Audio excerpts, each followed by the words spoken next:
with coverage you can count on. This is the Erie News Nowcast. Good evening, everyone. I'm Haley Potter. Thanks for joining us for tonight's edition of the Erie News Nowcast. In Pennsylvania, Governor Tom Wolf has ordered flags to fly half-staff for the Kabul terrorist attack victims. That's for United States and Commonwealth flags at all Commonwealth facilities, public buildings, and grounds in honor of these victims. Also today, New York Governor Kathy Hochul also ordered flags at all state buildings to be flown at half-staff Friday in memory of all of these victims. Millions of Americans who have fallen behind on their rent could soon face eviction. The Supreme Court has blocked the Biden administration's moratorium protecting renters from losing their homes. The moratorium was extended several times throughout the pandemic and was set to expire on October 3rd. However, the court ruled that CDC's most recent extension needed to be approved by Congress, but it wasn't. Throughout the pandemic, Congress provided a total of $46 billion in rental assistance, but according to the Treasury Department, so far only 11% of that funding has been distributed. Meanwhile, there's still millions of dollars in emergency rental assistance for those who are struggling to pay rent right here in Erie. Let's take a look at those numbers. The money is given to landlords to cover the cost of rent and utilities. Erie County received a total of $17.7 million in emergency funding. Since March, a total of $10.8 million has been distributed, so there's still nearly $7 million available. Erie News Now spoke to the county executive, Kathy Dahlkemper, today to get her take on the situation. You got to think about this from the renter side, and we don't want people going homeless. Obviously, that's the first thing here. Like, how do we keep people in their homes? But you also have to think about it from the landlord side in the fact that for many people, this is their income. And so if they're not getting their income, that's also a struggle. So this is a partnership that has to happen between the landlord and the tenant.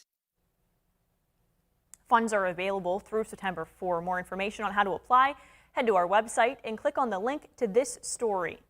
And housing has been an issue throughout the entire pandemic. With evictions back on, a local organization known as HANDS is working to connect people with affordable housing. Our Keelan Berrien was at the ribbon cutting ceremony for the newest project taking root in East Erie. The organization cut its ribbons to its new Midtown revitalization developments. The two units we toured today were mainly townhomes and apartments, and they are now ready for people to move in.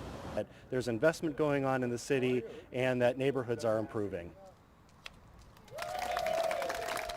The 1, 2, and 3 bedroom units are available to help low-income families, seniors, and the disabled, and there are income requirements for the housing. People are safe from that moratorium.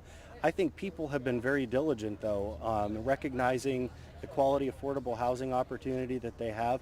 With the new buildings, there are now 4 dozen communities with a total of more than 1,000 units in our region.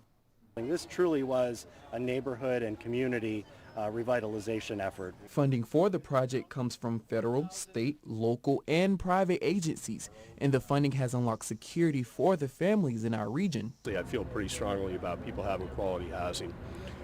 So we were, very enthusiastic supporters of this effort. If you're interested in living in these communities and want to learn more, we have a link on our website at erienewsnow.com.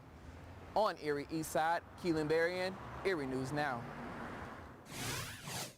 After 93 years of business, Miller Brothers Power Equipment is closing its doors. Owner Mark Miller confirms to Erie News Now that health issues combined with the inability to get the inventory led to his decision to make this close. Miller says the company currently has less than 20% of its normal stock. The family-owned business first opened in 1928. Their last day is next Tuesday. Miller expects the building to eventually be sold. Now to the struggle of a local sweet treat shop is having. It's one that so many business owners are trying to overcome, which is finding workers to join their staff. But this Erie County bakery owner may have found a sweet spot. Heidi Fetty has owned Icing on the Lake for 10 years now, and while most of her staff has stayed on during the pandemic, she lost a few cake decorators. She's been trying to find a new hire for months, but hasn't had any luck until this week when she posted a sweet proposition on her Facebook page. Thought, what do people love here? They love our cupcakes, and who wouldn't want a dozen free cupcakes every month? So if they find us a cake decorator, as long as the cake decorator stays here, every month they'll get a dozen free cupcakes.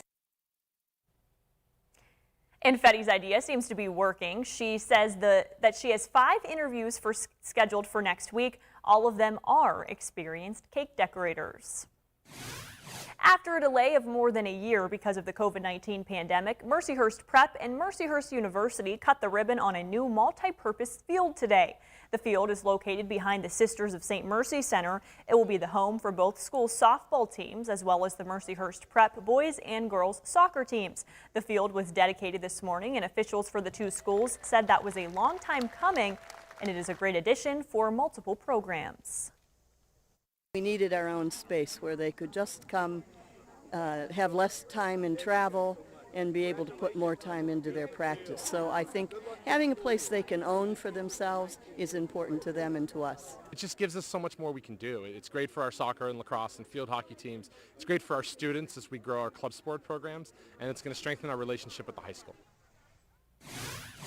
And this is the first week of the new football season. There's a big game tonight for Cathedral Prep against Erie High. And it'll be as normal as it can be during a pandemic year. Last year, fans were only allowed to attend from their home team. This year, everyone can come watch the game. Erie School District officials say before traveling to tonight's game, football players had to wear a face mask on the school bus. Executive Director of Operations Neil Brockman says some of these mitigation efforts in place are to help keep these student athletes safe. We do that with all of our athletic teams. So when they come in, there's about 5 or 6 questions that we ask every single kid. And based on the answers to those questions, we either let them in or we don't let them in. And if people don't feel comfortable going to the games in person or simply can't make it, Brockman says you can always live stream the game from your phone. We'll have details about all of these games coming up tonight at 10 and 11. Thanks for joining us for the Erie News Nowcast. Join us for our next news at 10 p.m. on the CW and 11 p.m. on WICU and WSEE. Have a great night and a great weekend.